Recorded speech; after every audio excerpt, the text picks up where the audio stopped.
We are live. What's up, everybody? And welcome to another episode of Police Off the Cuff After Hours. My name is Mark DeMayo. I'm your host. My co-host is Bill Cannon, my partner in all things law enforcement. What's up, buddy? Everything's going wrong, man, but I'm gonna push on through it. I'm gonna, what do they say? Soldier on. I'm gonna soldier on. My mouse stopped working. My keyboard stopped working. So I'm gonna just do the best I can. I wish the ESU guy here was in my room. He could help me fix some of this shit. Computer stuff isn't my game. You look great, man. I love that sweatshirt. We're going to talk about it in a minute. But before we do, I want to welcome our guest. We're very excited to have him. He's a retired NYPD Sergeant. He worked in ESU unit. He was involved in a lot of high-profile rescues, and he's here to tell us all about him. What's up, Anthony Lisi? How are you? Hey, guys. Thanks for having me. Appreciate it. What do you think of that flyer right there on the screen? Look at that, man. That was nice. He was really up in his game, man. You know, he's going to blow that up and put it on his wall with all this other ESU shit, Yeah, I'm looking at the pictures of you, and man, you were a big dude. Were you a power lifter or a bodybuilder? What were you? Yeah, I used to lift. I used to lift a lot until I got old. Now I can't lift as much anymore, really. Yeah, but I mean, at your peak, what were you? Tall are you? How tall are you? Almost 6 foot. And how much did you weigh? Like, are you big? I was about 230. Yeah, that's pretty good. 20-inch arms. They were big at one time. They were very big. You know something, Mark? Yeah. What? Mark, when the public needs help, they call the police. When the police need help, they call ESU. When you call at 1013, who do you want to see? A nice big guy showing up, pushing everybody out of the way. Some guy with 22-inch arms, that can move buildings and shit, When he can work that Halligan tool, that Hearst tool. Look at you. I knew all the ESU terminology from Billy Bernard. I took out my Hearst tool. He loved to pick locks. He pulled out his little lock picking shit. It's like, yeah, that's not easy to do either. No, it's not. Yeah, you guys get a lot of fancy toys, man. You get a lot. The truck is really interesting. I remember, being in uniform and I worked. Well, actually, when I was in the 2-6, I worked in the squad, and ESU is right there in the 2-6. And I spent a lot. One of the guys that worked in the ESU, he was on the boxing team, and I was friends with him. And I used to just go in there and look at the truck, man. It was just fascinating. It's like a fire truck. I think it actually has more stuff on there, though, right? It's like the war wagon. I mean, there's everything on there from rescue stuff to tactical stuff. We have an armory in there that just has, let's just say, everything you're going to need when the world is coming to an end. And what is that? That's inside. That's when inside. You step inside. Yeah. Yeah, right in the back. There's a whole armory in there. Mark, in the chat, we just had a street crime legend besides Lieutenant Pranzo grab us, Deputy Inspector Dick Savage. I know, I saw that name. Who I've asked to come on the show, but I heard he's sort of shy, Thanks for tuning in, Dick. Yeah, I saw the name there right now. I was in shock. Wow, that's amazing. Yeah, that is truly amazing. Thank you for tuning in. Thank you, everybody, for tuning in. Oh, Bill, before we start, I just want to say thank you so much to everybody who came out last night. I recorded my album. The tentative title is The Bangers. It was a lot of jokes that I've been doing for years, and I just wanted to get them all on one place, one album. And it's 800 Pound Gorilla signed me, and that's a record company, and we did it with Laugh Button. The recording will probably the actual CD will probably be. I mean, not the CD. I'm old. I don't even. You'll be able to find it on iTunes. You'll be able to Apple iTunes. You'll be able to find it on Spotify. It'll be streaming in your car when you're driving, through Sirius XM. You're not gonna get away from me. That's the point. But it should drop in July. I think the turnaround is 60 days, and a lot of people that tune into the show. A lot of retired members of the service came out last night, and it really meant a lot to me.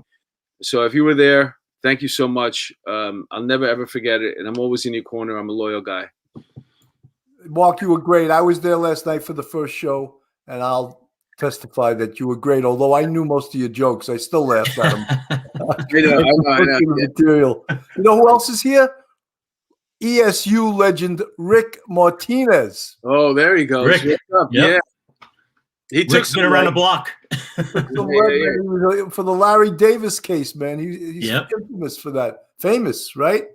Yeah, he's famous for a lot of big jobs, Rick. Unbelievable, man. As Well, Detective I love Kelly you said, ESU guys because you ESU guys are such buffs, man. Talk about. Yeah. I used to call ESU guys firemen with guns. Well, But you guys hate that, though. yeah. Besides, firemen called us that too. Tell us a little bit about what it takes to get into ESU because we have a lot of people, civilians that watch. First of all, ESU is our emergency service unit.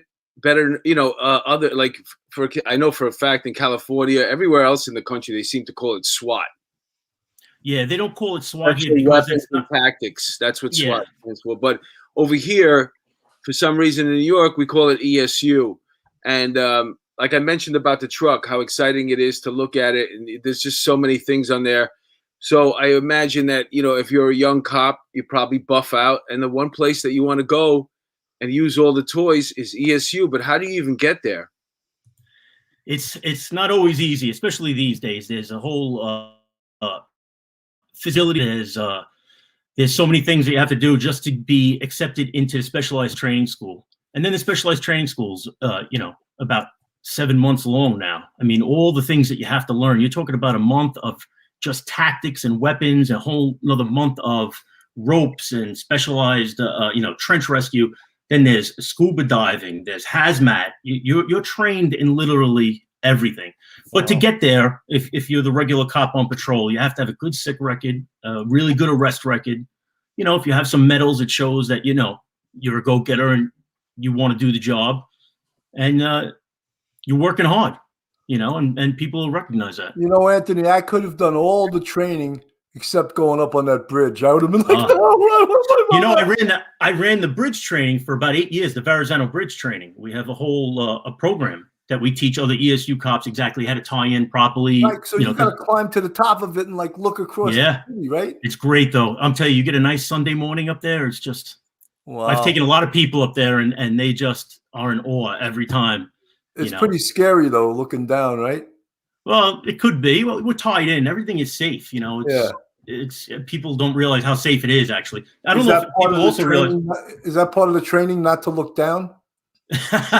You want to know something? Going up isn't as bad. It's when you're coming down because you're on pretty much a 45-degree angle down. Yeah. And then you're staring at the water the whole time. People have trouble coming down, believe it or not. Wow. That's interesting.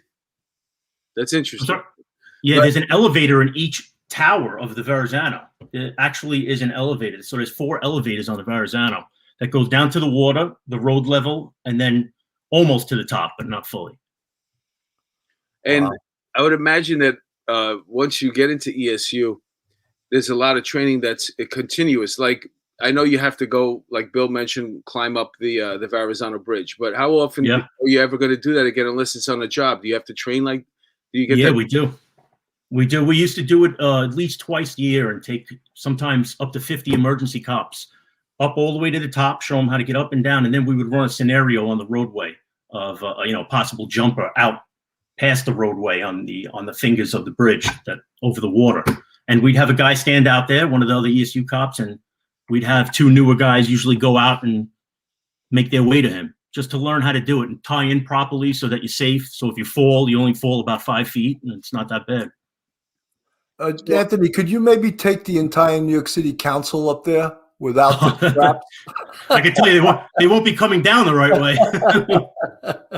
Show them what it's like to be an ESU cop, Yeah, they don't understand what it's like to be a cop, period. I know. It's amazing. So you were on some amazing rescues too. I mean, I have your little curriculum vitae, I think they call it in college, right? But what do they call it in the police department? They call it, this is my resume. I just slap in a video and, people are crying at the end, What about the water rescue of the 400-pound man in Staten Island? Tell us about that one. Yeah, the EDP got out of one of the homes over there, one of the homes where they just keep an eye on them, basically. He was able to walk right out of the building. He walked into the water. He went about 40, 50 feet out and tried to drown himself just by sinking to the bottom. He just kept on trying to sink to the bottom. So we get there. We run into the water. Right before we run into the water, I go, where is he? I can't see him because he kept on bobbing below the water. And as you would come up there, believe me, you'll recognize him when you get out there. And this guy was just tremendous. 450 pounds. He looked exactly like the guy from the Green Mile. Black guy, bald hair with the overalls with one flap down. I swear it was unbelievable. And we swam out to him, and we grabbed him and pulled him back into shore. And how many guys go out there to grab him? It was me and one of my cops. Two guys. Ralph. Yeah. And you got to be careful, because if it's 400-pound guy grabs onto you, I don't care what you're wearing, you're going down to the bottom. So you have to approach this guy kind of carefully, And then the riptides and stuff like that in the water. Yeah, it wasn't easy pulling him in. He weighed. It felt like he weighed 1,000 pounds. Trying to yank this guy in. Was he happy that you saved his life? I mean, he was trying to kill himself. He wasn't all there. He wasn't all there. So he wasn't very happy that we stopped him, but he wasn't upset about it either. He was slow. He was a slow adult, so he really didn't have much to say. Why was it you and your partner that got sent out? Was it because you're the biggest guys, or because it was your turn, or? No, you know what it is? It's the guy in the passenger seat of the vehicle. I was in the big truck, and I had a chauffeur, and then there was a little Adam car with a driver and a recorder, and the recorder starts putting on his suit even before he gets there, his dry suit, taking off his gun belt and tucking his pants into his socks so you could put on your dry suit. So I was the guy in the recording spot, and Ralph was the other guy in the other car in the recording spot. And we're such type A personalities. Even though I'm the sergeant, I was a cop in ESU also. So we're running on the beach as fast as we can. We're trying to beat each other into the water, basically, And my cop was running full out speed. He wasn't going to let the sergeant hit the water first, and he dove in right in front of me. What was this? What year was this? Oh, man, I want to say it was somewhere around 2012. If it's in the middle of the winter, is there a special suit that you got to put on, because that water is obviously freezing? Yeah, we have so much personal gear that's given to us. Actually, we all have our own dry suits. You're completely dry on the inside. So it was the summer though. So is it like when Schwarzenegger in that movie took off the wetsuit and he had a full tuxedo, perfectly exactly, something like that. It was just like that. Because in case you have to go out after work, you have that tuxedo on, Yeah, just in case. You never know. But yeah, so you're completely dry. Your cousin Joe Lisi, the fantastic captain and actor. Look at this. He's having a police off the cuff night. There he is. At a restaurant on Tuesday, May 18th, and Mark and I are going to be there, shaking hands, kissing babies, just like. Saying we are not worthy when we see ESU cops come in. It's going to be amazing. So anyone they got great pizza there. Tuesday the 18th at 1900 hours, and anyone that comes in and says they're there for police off the cuff, Joe Lisi will give you 15% off your pizza. It's really good pizza too. It is good pizza. Yeah, I'm excited, man. That's going to be a good night out. Yeah. So come down, Bordeaux in New York City. If you're anywhere local, come down. We're like you said. We're going to be hanging out. We're going to be hanging nice little joint. Mark, I wonder if these 4 guys will show up. It's like a calendar, man. All these hot chicks will see this ESU posted. They'll be like, I'm going to Bordeaux, man. These ESU guys are showing up. That was from the water rescue. I think that we took the picture for the paper. Oh, really? Yeah. You guys always have a camera ready. You never met a camera you didn't like. Hey, can I ask you a question? Do you ever take the ESU truck out and like drive it into the city and like just park on McDougal and Bleecker and just stand in front of your truck and get all the accolades that the fire department gets when they do that? I know the guys in truck 1 must do that often, but us guys that work in Brooklyn and Staten Island, the way that don't they call truck 1 the Hollywood truck? Right? It's the Hollywood truck. The way that you guys are standing in front of that truck is the way they take the fire truck and they put it right there on Bleecker and McDougal, and they all stand in front of it like this. Yeah. And they take pictures and they collect phone numbers from really pretty girls from all over the world. It's a lot easier for firemen though. Yeah, but Mark, you know what the ESU guys do? They have the curl bar. And they do a few reps before they go up on the bridge, so they're They like when we're doing the Hercules team, and you're standing out there with your heavy vest and the machine guns. They like that stuff too. Yeah. Not as much as firemen, but they like it. Mark, look at this, man. He's got the combat cross. If I had that, I'd wear that out to bars to drink a PA. No, he spoke about medals earlier. So tell us a little bit about how you got the Combat Cross. Oh, well, it was, I want to say it was like 2015 or 2016. And it was early morning. I was, for the last 4 years of my career, I was a Citywide Supervisor. So on the late tour. So I covered Brooklyn, Queens, and Staten Island. I had a unmarked car. And so our job was to do a lot of the hits, a lot of the search warrants, early morning search warrants. And we were lining up in Coney Island to do this search warrant, all the vehicles in a row. And we hear them screaming at Staten Island.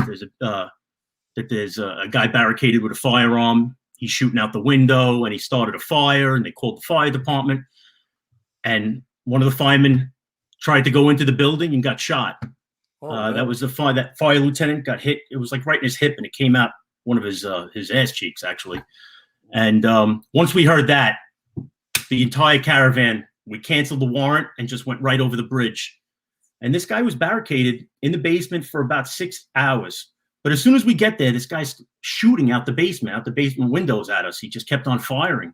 And we couldn't see him at all. We couldn't return fire. We couldn't see him in the basement. And I tell you what, it was some scene. It was crazy. So Taru gets there, and they come up with this phone. They go, "You want to see what the guy looks like inside the house?" This guy had a camera inside of his house. I don't know what. They tell me drug dealers do this. I didn't even know that. He had a camera inside of his house, and Taru tapped into it. And we thought the guy had a handgun inside, or maybe a shotgun. He's got an AK-47 and a bulletproof vest on. I thought I was watching a movie. He's walking back and forth. So it was crazy. Throughout about 6 hours, he fired at us numerous times, and we had all armored vehicles there and so on. But after he spoke to his mother on the phone, he came running out of his basement, firing his weapon at us.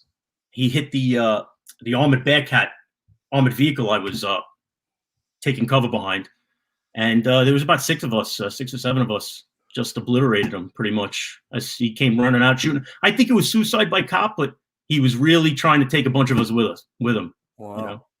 Yeah, it was That's some story. The guys did a fantastic job. I have to say, you've never seen professionalism like you had when you see an ESU cop on a real serious job like that. Unbelievable. The joking stops. Everybody is at, the top of their game. And you guys rushed to that job for a fireman, so it shows you the rivalry ends.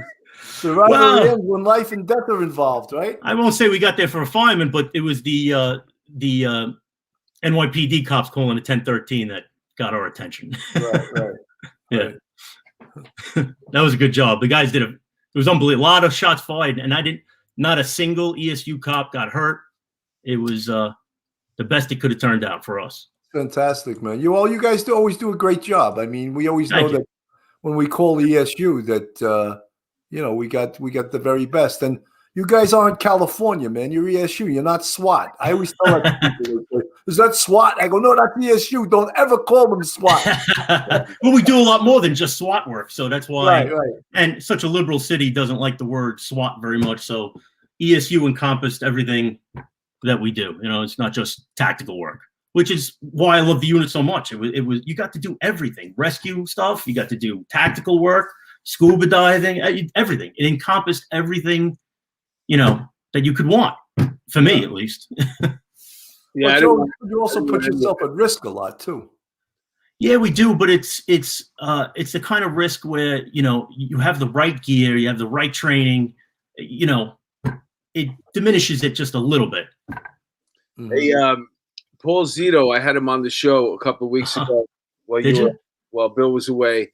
Yeah, and he was a K-9 detective, and he said to me, I did a water rescue. My partner and I at the time in the 6-2 responded to a car that crashed through a fence. Oh yeah. Parkway, and then went into the water. Yep. And Anthony responded, and him and his crew dropped the rope line in to help get the woman out. And he had to send me a picture. I can't show the picture because it's on my thing. But the car from the Bell Parkway started flipping and went right into the water. It's crazy.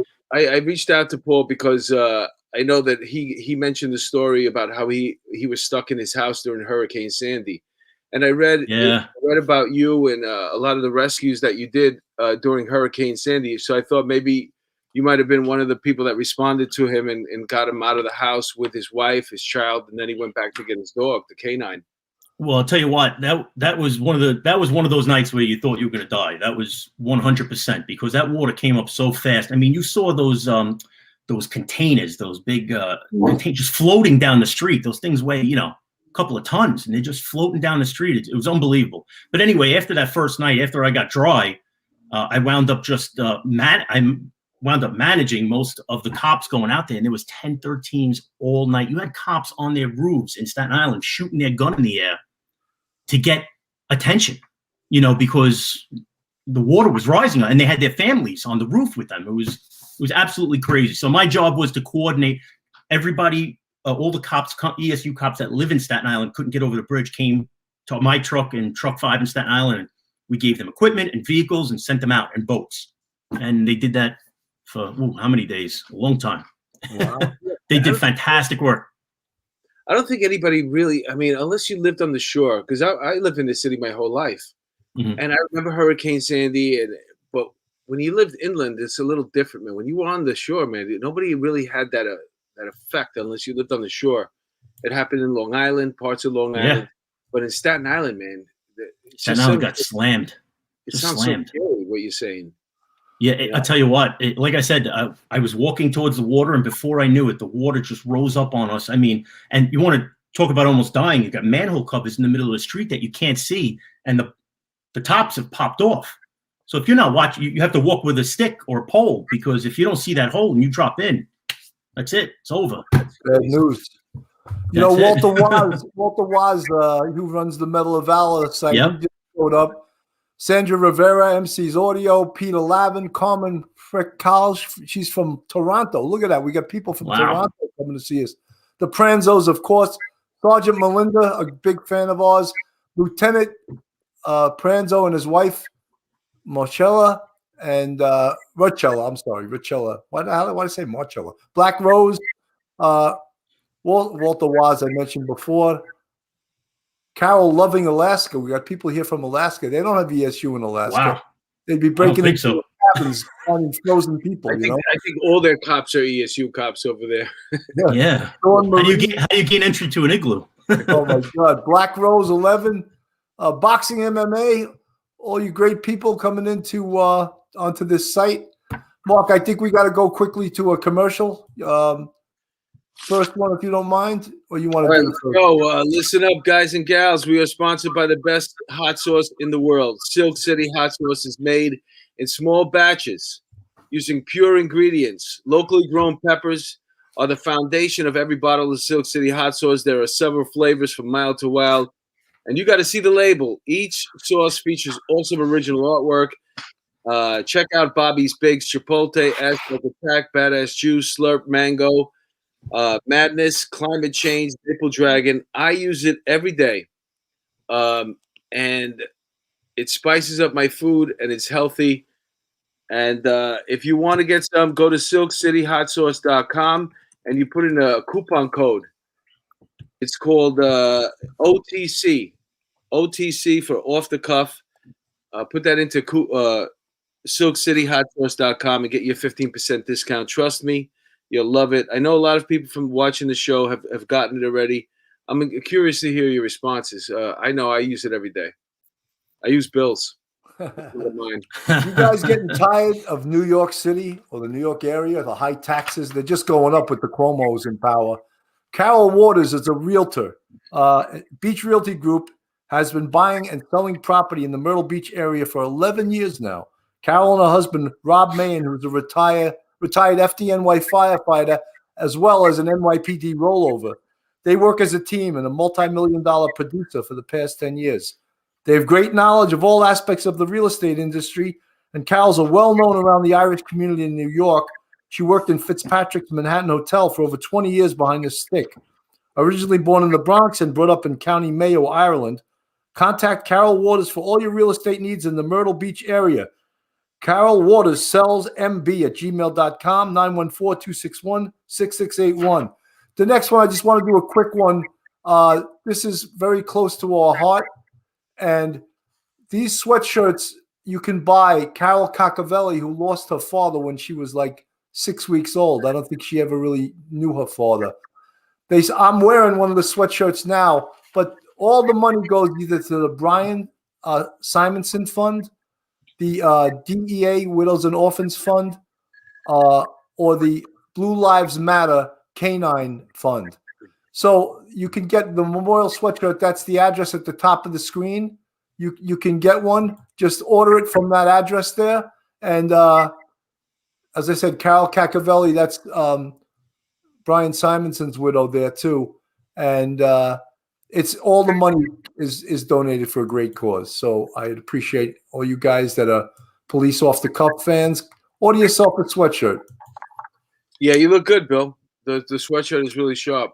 Yeah, no, it is. It's really cool. It says Valley, and there was a little controversy over this because she had her kids wearing it to school, and some woke individual objected to the kids wearing these NYPD sweatshirts to school. The wokeness is outrageous. But the woke person who was the school superintendent didn't realize she was dealing with Carl Cacavelli, who fought back like an ESU truck, So I think the school superintendent regretted the day she tangled with her. Somebody who's born and bred in the Bronx. Right. I actually have a friend, and he's looking for to move. He's looking to relocate from Jersey to South Carolina. So I turned him on to Carol Waters today. As a matter of fact, I sent him the flyer, and hopefully you'll be hearing from him, Carol. His name is James. He's actually a booker. He books comedy shows in Jersey and Pennsylvania, and I've been working with him for years, so I'm hooking them up. So far, they can use hot sauce while wearing this sweatshirt, right? While going to Joe Lisi's. Yeah. ESU cops are going to show up, We got to say that to Joe. Joe, this is forget it. This is, you got to make like a fireman calendar, What a motley crew.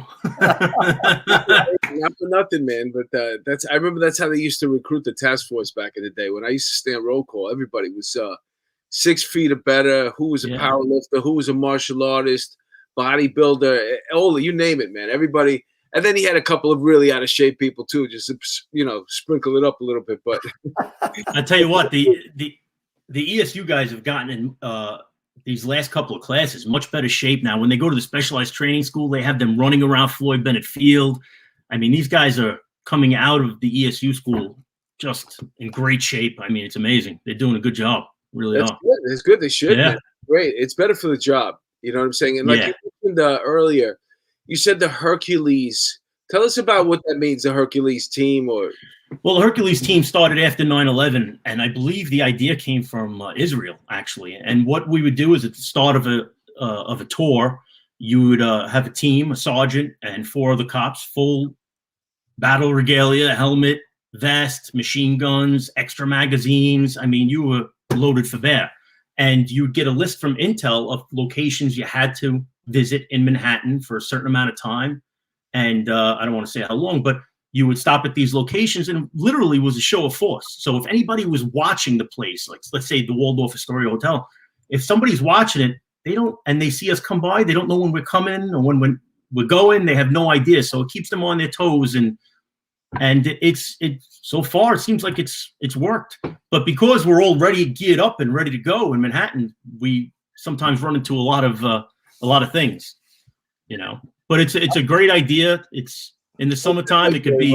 What's that like wearing all that stuff in the summer? Because I remember just as a patrol cop, or whenever I had to throw the bag on. Yeah. I remember that vest, man. And sometimes in the summer you pull it open like this, and you can see let the heat out coming out. At some point, especially after I became a detective, I was like, you know what? I'm not wearing the vest. Fuck it, shoot me. I don't give a shit. I don't give a fuck. Just kill me. If I'm at some parade, like the West Indian Day parade, fuck it, kill me. I don't give a shit. I'm not wearing my vest. I'll tell you what. You wear that helmet and it's over 90 degrees, and you can almost feel like your brain is baking in that thing. It's just the helmet. Plus, you guys got an even heavier vest. Yeah, you got all. There's so many other. You got. Well, there's 2 different vests now. The ESU guys have. They have the real heavy vest that they wear on barricades and stuff like that. And for the Hercules team, though, we have something called plate carriers, which are those ceramic plates. It's still heavy, but not as heavy as the the large one, and it's small, a little bit smaller, so a little streamlined. Yeah, but the gun too is annoying because you got that rifle. Yeah. Thing. What do you guys have? It's the M4. Okay, so It's I know it's a version of the I don't know. M16. Yeah, it's like a commando version of the M16. So. I knew how to clean the guns I had. That was it. I wasn't a gun, but it looks cool, and Yeah. I would imagine the novelty of carrying that thing wears off in about 5 minutes. Because now instead of just hanging out with your hands or looking at your phone, Yep. you got to hold on to this fucking thing all day. Hey, you got 5 extra magazines fully loaded. You have the extra magazines for your handgun. You have another 2 extra handgun magazines on your vest because it's easier to reload from your vest than to reach under your vest to grab an extra magazine. God forbid you needed it in a shootout or something like that. But yeah, you are loaded down. That's for sure. Could you get like something like to to attach your phone to it so at least you can look at your phone and keep checking your phone? Yeah. I don't know how you guys do that. How do you go without looking at your phone every 2 seconds when you got to carry that gun? The stops aren't too long, thankfully. And tell you what, on hot days, I would only send a certain amount of guys out and keep 2 guys in. I would rotate them around. I just, guys will drop like flies if you don't, rotate them. And those are diesel trucks that you're driving, right? Yeah, but not the Hercules. That's just a regular Big van. ones. How's the AC in a diesel truck? I need to know that before I want to go to the unit. I'll tell you what, in the front, in the cab, it's not that bad. But everywhere else isn't that great. Do they keep Mark, that's the question you ask of the boss when he's interviewing you. How is the AC in the truck? Yeah. Hey, you might not go much further than that, Mark. Yeah. Every time you watch a SWAT movie, right? There's always the 2 guys sitting in front, and there's like a whole bunch of guys sweating in the middle. in the back. So what you're telling me is there's no AC in the middle there? You ever see that? Every movie's got like 6, 8 guys on each side like this waiting. Nah, they don't run like that anymore. No, you can't see what's going on. There's no windows back there. No. Like, where the fuck is this guy going? Yeah, it gets hot back there for sure. Talking about the interviews, and not to ask about the AC, I used to do the RIP interviews for the cops trying to go into RIP. Mm-hmm. And I remember I asked one officer, I said, what would you bring with you to a RIP unit? And she goes, I don't know, pencils and pens. I was like, failed. Now she didn't lie. Give me that stamp. Give me that rubber stamp. She wasn't lying to you. Why would you go for that interview? I remember one CO sent his most useless cop to a RIP interview. I was so pissed. This guy had about 3 arrests. They want to get. I looked at his record, his curriculum vitae, and I said, "What are you doing here? How did you get a RIP interview?" He's trying to dump him. His commanding officer was really being, like a wise ass, sending his most useless guy to a RIP interview. To get rid of him. It's funny. Sergeant Melinda, thank you so much for that $99.99 super chat. You're keeping us in business here. Thank you so much. Thank you so much. We're seeing the good Bill right now, but I actually had a chance to see Bill in action, as a detective in the squad, and you'd have to see this guy roll through, man. I would just go. I would hide. I would why was he a hot ass? Was he? Oh my God! He come in the door. His coat is swinging everywhere. He had his hat on. He was bossing people around. I was like, I got to stay out of this guy's way, man. It was scary, man. It really was scary. Yeah. And then you retire and you get to find your smile again. That's right. Something 27 years for me was enough, Yeah, I would say. When I retired, I was writing for this magazine. I talked them into giving me a podcast, and I was like, it would be great because I wasn't like a superstar or anything, but if I got a superstar with me, then it would be legit. And that's what happened. I got Bill. So I'm flattered, Mark. now the show's legit. Anthony, I know you had an unbelievable story to tell for 9/11, and a lot of people that are watching this right now, we're coming up on the 20-year anniversary, and they would love to hear your story of what happened to you on 9/11.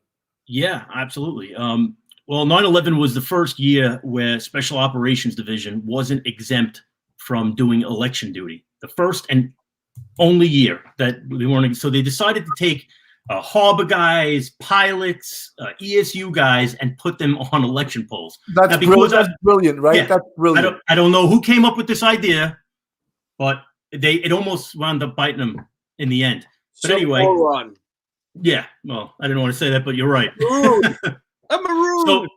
So there I am at election duty, and the first plane hits, and everybody thought it was a big accident. But then when that second one hits, that's it. You know, they rolled the TV into the cafeteria where I was watching the election polls, and I called the 6-2 precinct. I says, I'm leaving. They're calling for every ESU guy to head to Manhattan. I said, I'm out of here. And I was wearing a regular patrol uniform, not my ESU uniform. So I left. You just ripped that off, and there was an S underneath. yeah, something. ESS. Yes. Bill, let's not be ridiculous. It was a phone booth. Come on. Yeah, have on one of these sweatshirts that I'm wearing. Yeah. Where's the school phone booth? I need to change. Yeah, exactly. Exactly. Well, I put on my ESU uniform real quick at Truck 6, and 4 of us jumped in a car and went right over there. And it was before any of the towers collapsed. And we got to the mobilization point, one of the mobilization points for ESU. We get all our rescue gear on, ropes, saws. We're getting ready to, we were parked right on West and Vesey. We're getting ready to go right into the tower. And Sergeant Sullivan from Truck 6, Tommy Sullivan, he doesn't get enough credit for this. He went, hold on, guys. We're getting reports of shots fired. And we did. We heard shots being fired. We were like, what the hell is that? You know, we didn't think any, we thought it was maybe popping from the fire. We weren't sure what it was. But they were getting 911 calls, and we heard it. And we had reports that terrorists were shooting people as they were evacuating out of the building. So Sergeant Sullivan turns around, he goes, hold on. He goes, take off your rescue gear, grab some guns, and I want you guys to go tactical and go over to the towers and, you know, do force protection and, you know, see what's going on. We thought he was absolutely out of his mind. Really, like, this is like the biggest rescue ever in the world, and I'm going to grab a machine gun. Well, that 5 minutes it took to take all that stuff off and put on our vest and helmet, grab machine guns, we start walking towards the building. We're right on the corner. So walking towards the building, all of a sudden it sounds like a friggin' freight train is coming down on us. It looked like a piece fell off of one of the towers. And I look up, I was like, what the hell is that? So I knew something was coming down on us, and I just went to the side of the big truck, the big rescue truck, figuring that that would provide some protection from all the crap coming my way. And I saw a 13th precinct cop like right next to me. He's running in circles because on that corner there was nothing there at the time, and he's running in circles, and he didn't know where to go. So I just grab him and I yank him to the truck with me, and then it just goes boom, dark, instant darkness. And I want to say it was dark, I mean pure darkness, for about 5 minutes. I started running out of air. I just couldn't breathe anymore. It was just, you know, first of all, I thought I was dead. I mean, it was silence, dead silence. So I took my vest and I threw it up over my face. And I couldn't find, and I was breathing in there, and I felt like I was running out of air in there. So finally I go, oh my God, I got to walk away from this truck. I can't see anything, you know, literally complete blackness. So I walk away from the truck maybe about 5 feet, and I turn around to go back to the truck. It's gone. I have no idea where it is. I'm standing in the middle of the corner. I have no idea where to go. I'm out of air. I'm dropped down to my knees, but now it's not dark. It's starting to get white out. And I'm on my knees. I have no more air left. I'm like, this is it. And an old partner of mine, Tommy Gillen, sees me on the floor, and he had a Scott air pack with the mask on him because he was set up to do rescue, and runs over to me and throws that mask on my face. I got to tell you, it was like the best air you've ever taken in your entire life. Wow. And I took a couple of breaths, and he led me over to the corner, and it started getting lighter out and lighter. I never found that 13th precinct cop that I grabbed, but there are pictures of me getting treated by EMS right on the corner. They came running over and put water on me and stuff. Another ironic story is there's a photographer on Anthony, the corner. can I just stop you for 1 second? Yeah, sure. Yeah, good. So inadvertently, that sergeant's decision saved your life, because had he not told you to do that, you would have been in the building. That's right. Not only my life, all the ESU trucks that didn't lose any people, truck 5, truck 6, truck 9, and I believe it was the 18. All those trucks, that was the corner we were on. He saved about 20 of us, 20 lives, and he gets absolutely no credit for it. And it drives me crazy because his decision that day saved all of us. There's no question about it. That 5 minutes. So Anthony, I was driving down there, and my story isn't as dramatic as yours, but It's similar in a way. We were driving down the FDR Drive, and one of my detectives said to me, Detective Billy Hicks says, Sarge, let's just park at Pike and South and we'll walk to the towers. And I said, good idea, Billy, because, it'll be so crowded down there. So we did that. As we got out of our car and started walking towards the second building came down. And I was like, look at that. Had we driven right to the towers, we may have gotten killed. It's crazy. But I wanted to tell you this other ironic part was this photographer on the corner was screaming at him to get out of there, to get out of there. Well, it winds up, we evacuate a half a block towards the water, and the second building comes down. And that photographer was killed because he didn't listen to us. Wait, they find his body a month later, and on his body is the camera hanging around his neck, and they developed the film, and on the camera are pictures of us, me being treated. It was in a magazine. Wow, me being treated. How freaky is that, huh? Really, and his wife is it was in Newsweek magazine, is holding the camera, that they took off his body, and it was pictures of us on the corner being treated. It was just Anthony, I just want to mention Skitch Henderson. When I first saw Sergeant Lisi, I couldn't believe he survived. So he obviously was with you that day. Yeah. Richie. Doreen Parnello says, wow. Eric Storch, God bless him. 12-step woman. Yes, ma'am, Richella Pranzo. Retired Sergeant Melinda. I pray that you talk to someone professionally because PTSD is real. I can hear and sense the anxiety in your voice. We all have it. We all admit it, right? And you know what the big thing about PTSD is? While you're active, it really isn't. It isn't visible. It's when you retire and your whole life slows down and your brain starts to compute all the things that you did in your career, and you're like, and that's when it really hits you, is after you retire. Really, guys, when you're active and you're working, nobody thinks about that. And besides, you have other cops to talk about, to about it. But then when you leave that life, no one on this side of the life really understands those kind of things. And that's where you could fall into that PTSD. It is a real thing, that's for sure. No, 100%. We talk about it quite openly on this show. And I don't know if you know the great Dr. Watkill, who's from Staten Island. He's a suicide prevention doctor. And we talk about it all the time with him, and he agrees. He says, as long as you're aware of it and talk about it. You have to recognize it. Yeah, you have to recognize it. Oh, one of our listeners asked, did you know a lot of the ESU cops that died that I knew them all. I worked with all of them. I was in the 3rd squad at the time, which was everybody in the 3rd squad around the entire city, and ESU works either the day tour together or the 4 to 12. So we would fly to other trucks if they were short, and I worked with all these guys. And I tell you, when I say the best emergency cops that we had, all of them, all 14 of them, the best we had, and we all said to each other, if anybody was going to survive and then be able to get themselves out, it was those 14 guys, that's for sure. They were the best we had, no question. It's freaky because, we're coming up on the 20-year anniversary. Yeah. And I mean, see, people could say, oh, it seemed like yesterday. It doesn't seem like yesterday to me. It seems like it was a long time ago, but yet the memories are extremely vivid. Yeah. You never forget that World Trade Center smell, Mark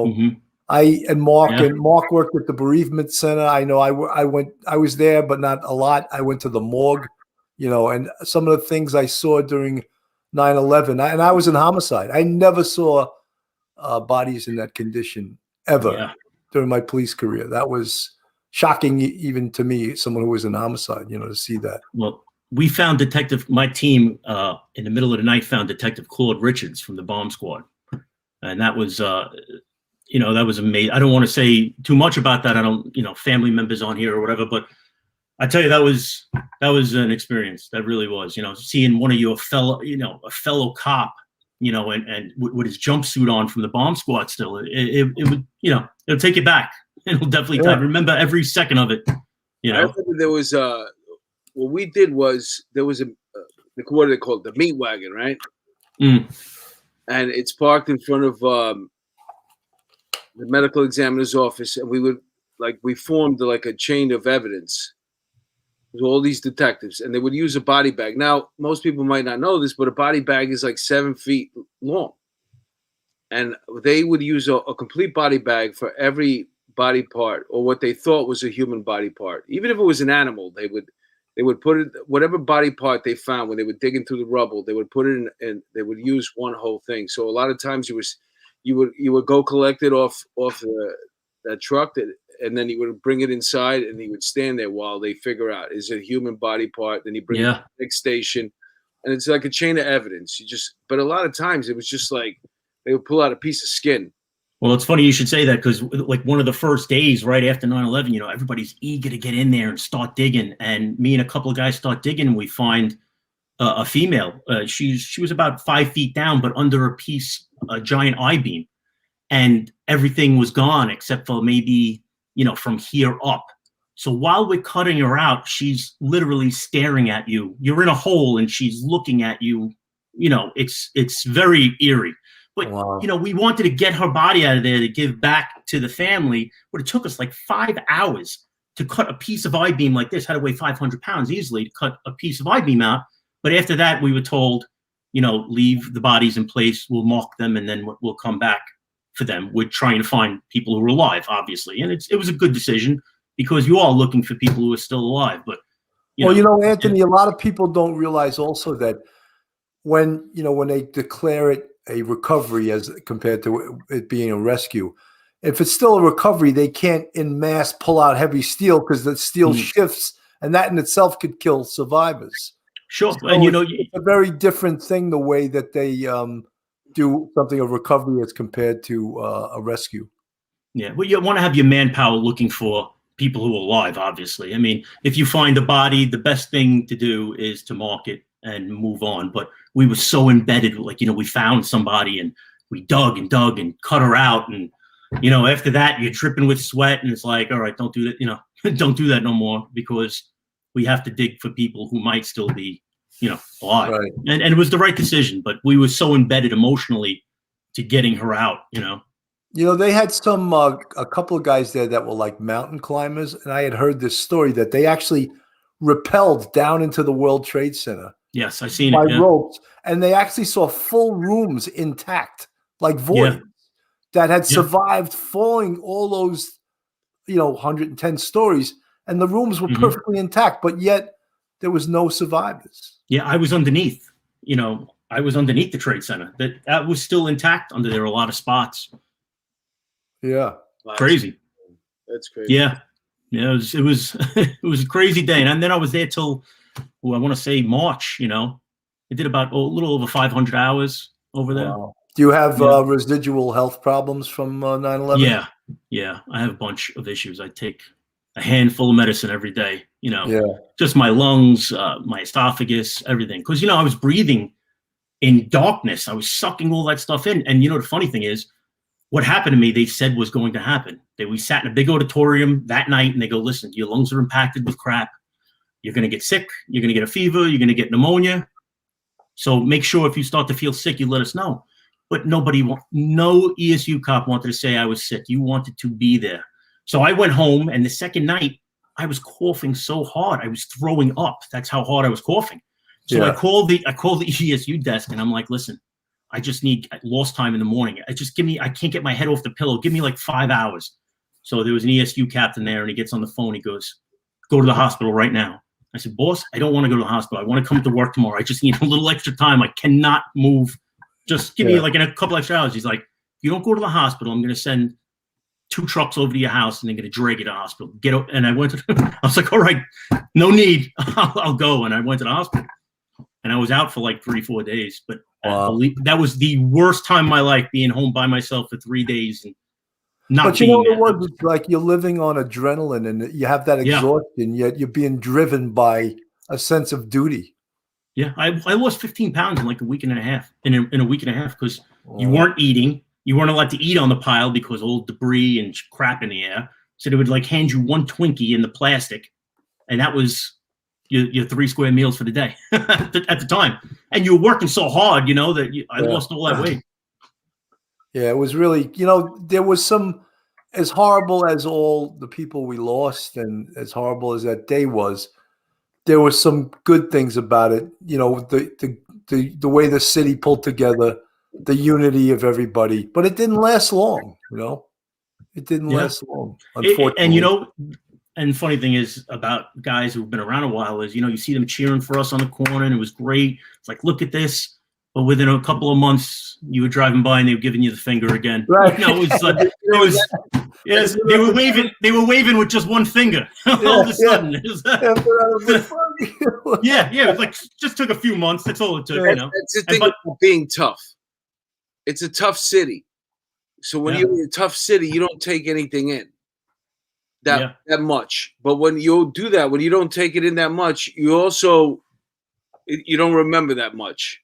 That's the thing with emotions, though, too. You know, you shut everything out when you're a cop. Everything, emotions. You shut it out of your life. You put it in a compartment in your head. The city. It's a tough city. It's resilient. They want to fight back and bounce back so bad. You didn't get us.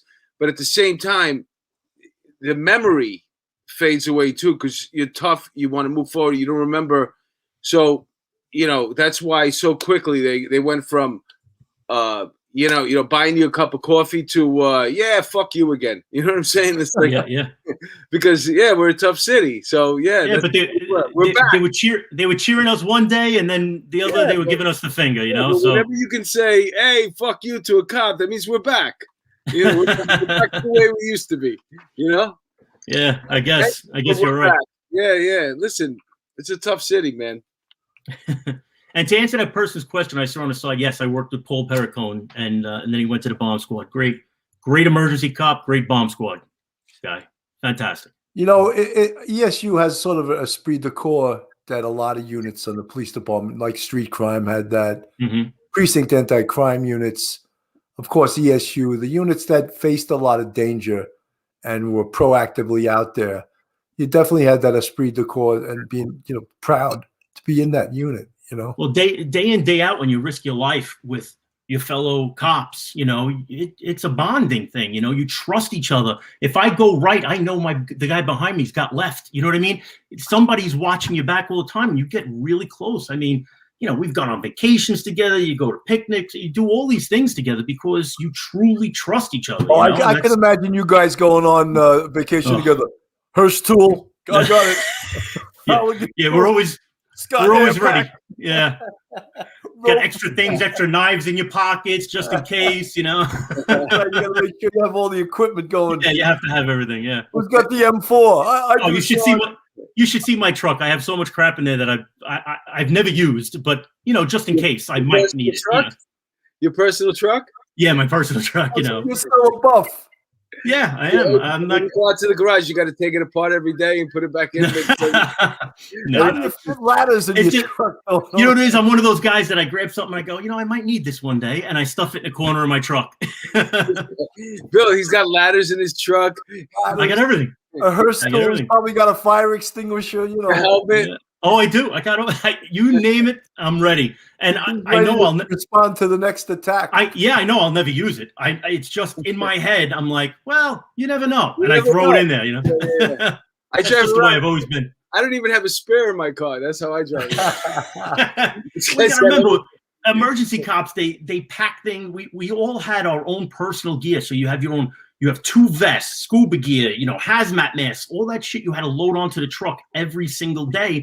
And then in your water rescue bag with your scuba stuff, you're like, you know what? I should put a dry shirt in there. If I come out of the water and my shirt got a little wet from the dry suit, I'll have another shirt.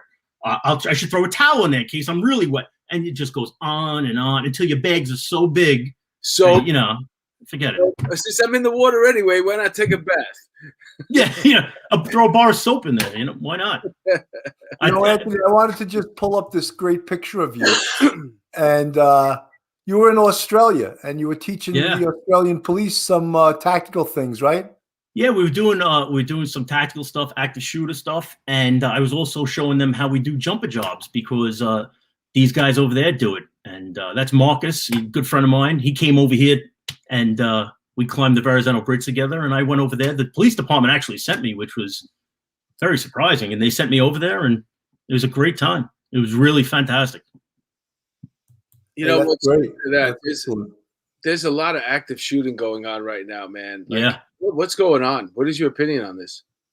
Do you think there's Manchurian candidates that are just waking them up? They've been mentally treated over the internet? No, I just think there's a lot. I think there's a lot of mentally ill people out there that they don't think like you and I. If they have a problem, they just want to go solve it, and they take a gun and they have a problem with somebody. A lot of these people who do these things don't have a lot going on in their lives. So, yeah, I know. That's what I find it ironic. I think to myself, you know what? It's too much of a coincidence that these people, like in the middle of nowhere, doing nothing, and all of a sudden I have a feeling like they're going down a rabbit hole. And what do they have? They have in common. They all have nothing to lose. Yeah, somebody's messing with their brain, and whenever they need an active shooter, they just shoot. They just send them out. They trigger them. They go and this is the way we're going to fight the Second Amendment. That's my theory. I'm crazy, but you know what? It's amazing though. A lot of these private companies out there and everything, they don't think about security. Security isn't a big thing to them, and it's just not. Well, they don't do any training. Even an hour's worth of training on what to do in case of an active shooter could save a lot of people's lives. We're talking about an hour, of training for regular civilians on what to do if somebody came in shooting. Well, Anthony, you definitely think that way. You think tactics, you think all of that stuff. We had Michael Cilio on, who was a pilot for aviation. And he had mentioned that after he won a Medal of Valor winner for a great rescue up at West Point of 3 cadets. But he mentioned how he went to work 2 ESU guys rappelled off the helicopter on that one and got. You had to get ESU in there. I got to get him in. Well, listen, they didn't land the helicopter and pull him on board. No, that was an amazing rescue. Yeah, but they did. That was all a great job. Yeah. I wanted to get to is that when he retired, he said he worked for a little bit for some of these helicopter tour companies. Mm-hmm. He said that they did not maintain their helicopters well enough, so he quit. He was like, "I'm not flying these helicopters." Yeah, because the police department has that scheduled maintenance. You fly so many hours, the copter gets put out of business for X amount, right? Yeah, you go into the hangar and they always have a helicopter broken down. They take everything off, they clean it. They're very, very safe. Yeah, absolutely. The private sector, though, I don't think has that kind of stuff, right? Again, someone asked for the address for I can't even see it right now to order those sweatshirts. www.shopdiamondbacknewyork.com LTD Memorial /shop/home, or you can call that phone number and order it over that phone number. Get the same sweatshirt I'm wearing. All the money is donated to either Brian Simonson Foundation, the DEA Widows and Orphans Fund, or Blue Lives Matter Canine. Or you could visit. The new sweatshirts are the gray ones that you see right here.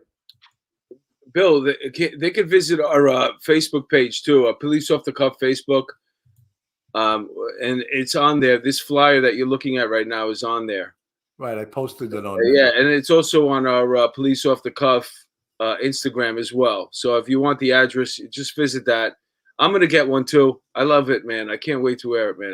You look sharp, Bill.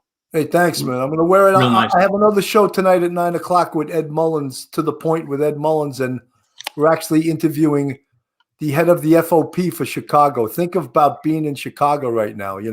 This is what policing is getting down to. Subject is refusing to comply. We need the mayor, council members, or any other know-it-all politician to respond. What are they going to talk about at 9:00? Who has it worse? Just basically talking about all these changes that are impacting police nationally. It is horrible, right? I feel so bad for these guys still on the job. I really do. I feel terrible for them. It's just an awful way to work. Look at the NYPD. They have a police exam that normally you pay, I don't know, $75 to take the exam at least. Mm-hmm. Now it's free. And they've extended the deadline.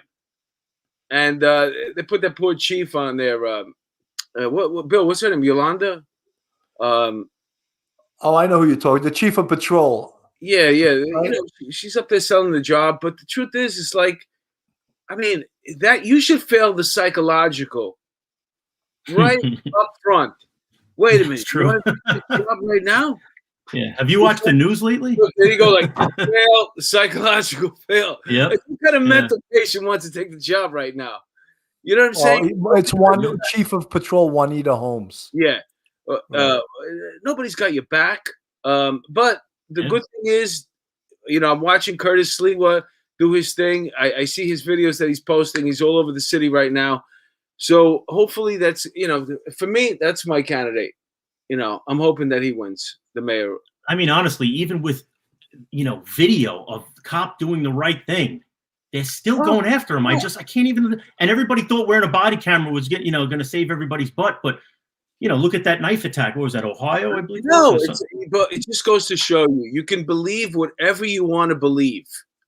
You know what I'm saying? Even the chief of police over there, God bless her, man. She said the right thing. She goes, I don't know if she was from that particular place, but there was a chief of police somewhere says, no, they're following that. That's police guidelines right there. That's what you're supposed to do.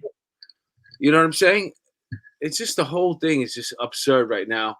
It is. But that's why we're doing what we're doing right now. We're trying to get, Bill and I are trying to get the word out. We're trying to show, police in a positive light. We're bringing on great guests such as yourself, people that have been there through 9/11, through rescues, Hurricane Sandy, and you're still here standing, man. God bless you. Yeah, Anthony, it's like Star Wars. You know how in Star Wars they say there used to be heroes back in the day.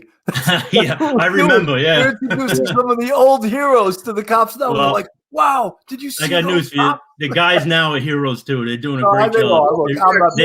I'm not correcting you. I just mean they're doing a great job also. And you know what? Years from now, they'll be the heroes. Also. I mentioned this. Everybody's got their time. I say when I came on the job, I joked that I got a 700 combined on my SAT. That's why that's all I had left. Signing your name, right? Yeah. But my point is this: like a lot of everybody that goes on the police department now, you need at least 60 credits to get on, and a lot of them actually have the 4-year degree. So when you're standing there, yelling at somebody's face, spitting on them, wishing their family dead, you're doing that to a college graduate. Yeah, but what are they missing though, Mark? If being a college graduate, a lot of them don't have any street smarts, which is 80% of what you need to be a cop, really. The funny thing is they came on the job because they were going to a lot of them, they were going to show you the difference between the way we're going to do it and the way you guys did it. And then they realized, oh, this is all we got. These are my brothers and sisters right here. Those two, they don't care that I won Cop of the Month last month. They're coming in from another state right now to abuse me. Yep. You know what I'm saying? So, you learn real quick. You get hit with in the head with a brick a couple of times, and then you learn. This is my family right here. Yep. And that's what they created. That's what they created. And God bless them, because look at the line of people that was it you, Bill, that posted that thing about the retirement right now? Yeah, they're up like 75% retirements from last year. Sergeant Joe Giacalone posted a nice thing on Instagram, and it's basically been about the rush to get to the pension section. You know what I'm saying? He said there's a conga line dancing. There's a conga line dancing to get to the pension section. I heard they can't get people to take the test. I heard like 1/3 of the people who usually would sign up for a police test are taking it. Like they can't. That's why they're recruiting so hard. They can't get people. To take the police test. They waive the fee. That's that's money that the city makes. And you got people retiring. Nobody's coming on. Because out of the candidates that actually apply, some of them are, you can't take. Yeah. Scotty Wagner said his son just filed. He said they can't get 6,000 people to take the test. Oh, there you go. Yeah. They used to get like 50,000 or more. And it costs money, right? Mm-hmm. Yeah, and you used to have to go to Madison. I think I took my test at Madison Square Garden. Oh, did you? Where did we go to take the test back then? We used to had schools and stuff. They had all these public schools, right? Crazy. It's just nutty, Yeah. Well, what do they expect when they talk bad about cops all the time? We lose all our power, and then you want people to take the job? I mean, they're constantly writing laws now against us. I mean, and then they want us to clean up the streets. And Anthony, the city councils, they're not done. They're not done. Yeah. Nonsense. Pretty much done, because you know what? At some point, you're going to get to it, like that breaking point that we always talk about on this show. And I think, but Mark, I'm sorry, I didn't mean to interrupt you. I think that's how they're defunding the police. They don't plan on taking the money away. That's too obvious. They make the job terrible. They write laws where nobody wants to become a cop, and through attrition, you won't have a police force, or you'll have such a minuscule police force that it won't matter to anybody. So they're defunding the police, not by just yanking the money away because people go in an uproar, but if you make it so terrible that nobody wants to do the job, you're defunding the police just, so you're also, in another way. You're tapping into the people that can afford to get their own private security. And they're already putting the congestion pricing in New York. They're going to block people out from coming in there. Those people are going to get community century armed guards to walk around and patrol their neighborhoods. Yeah. And the only people that are going to have to use the NYPD are going to be the people that hate them and don't want them there. Yeah, but something, Mark, there was 26 shootings last weekend. I know. I think 15 or 16 on Saturday. Yeah. So if that's a precursor of what's going to happen this summer, they're going to chase de Blasio out of this town. Yeah, well, we need the people who love the police to speak up louder than the people, because the people who hate the police, it's actually not a big number. The people who want the police and love us, they just need to be louder. But they don't want to be, because you don't want these people marching on your house. I completely understand it. But once those people rise up and go, hold on, you're not taking away the police force. You're crazy. That are involved in making the laws, they don't drive to work. They have a car outside. They don't deal with the regular mass transit or walking around the city. Every time they go out of their office, there's a car waiting for them. Then they take that car to somewhere. They're all full of shit. So they don't know what it's like to be agreed. Deal with the transit system, just walking in the street at night. No. So anywho, right. we're at 8:06. I know Bill's got to go. He's got another show to do. And I think we did a great job tonight. Did I mention how happy I was and how thankful I was to everybody that came out to support me for my comedy album recording? Thank you so much. And Bill, you got any parting words? Yeah, I just I want to really thank Anthony. I thought he was a great guest. And just so you guys know, Anthony is cousins with Joe Lisi, who owns Bordeaux. And we're really going to plug this thing on Tuesday, May 18th. We'd love everyone to come out to this thing. We'll get the CEO of Midtown South to get us parking on that street. He doesn't know about it yet, but we'll ask him, And we'll put all the cars. We'll get the ESU trucks there. We'll do an ESU show. They'll come out. Anthony, are you going to come? Yeah, I'm looking to come out there. Absolutely. We'll have a bench press contest. Yeah, we'll get Walter Wazalewski buffing out. He'll be telling war stories. It'll be like war story. You need guys. You need guys in their late 40s, early 50s to lift weights, crack bones, and pull shoulders. I'm going to pump up before I go there, so people say, "Wow, Mark and Joe are huge." Now that you mentioned it, I'm 53. How old are you? I'm 47. Okay, so I get like a 6-year. So let's just say, for argument's sake, if you could do 315 on the bench, I just got to do 2 1/4. Deal. Something like that, like 245. Yeah, that's about right. Yeah. It's a 6-year difference. You'd be surprised how much it's to stop. Oh, I understand. Believe me. It's your body. Oh, that's for sure, man. I'll attest to that. I can't even lift anything anymore. You put two plates on the bench right now. I'm screaming like you can hear me all around.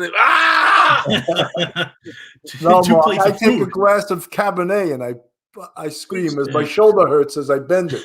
I was big like you. I used to do 315, 10 reps, bang, bang, bang. I used to love putting 315 on the bench because it would fuck everybody up. And then when you could do 10 reps out of it, people in the gym would just stop and stare. Bang, bang, 315. And then you got to get up from the bench and look around and see who's watching you. Hey, who was the guy in ESU? He had blonde hair. He had the sickest arms I've ever seen. Billy Fisher. Yeah, that's Fisher. Yeah, I know. he got sick from 9/11, right? Yes, yeah. He's sick. He's sick from 9/11 stuff. What a shame! And that guy was a monster. Yeah, when he got out of that truck, I was like, oh, I was even scared. That was the police. He was the guy who spoke to the jumper who was deaf and he knew sign language. Who would think, watching those giant arms fly around with doing sign language, probably didn't even understand what he was saying. He's like, this guy's big. I'm just going to come in, What a beautiful story. Like that guy. A guy like that knew sign language. Yeah, it was fantastic. Listen, we really do have to say goodnight. Anthony, Yep. we want to thank you so much for coming Thank on. you. Thank you for having me. Maybe we'll have you come back after, but definitely you got to show up at your uncle's, your cousin's place, Yes, Bordeaux, yes. and hopefully we'll Come see see a a lot look. of you folks there too. Any Thank parting you for words, having me. Mark? No. Thank you so much, Anthony. It was a pleasure. You were great, by the way. Thank you. Good Thank night, you. everyone. Thank you for having me, both of you. I really appreciate it. Anytime, man. You're always welcome on. Thank you.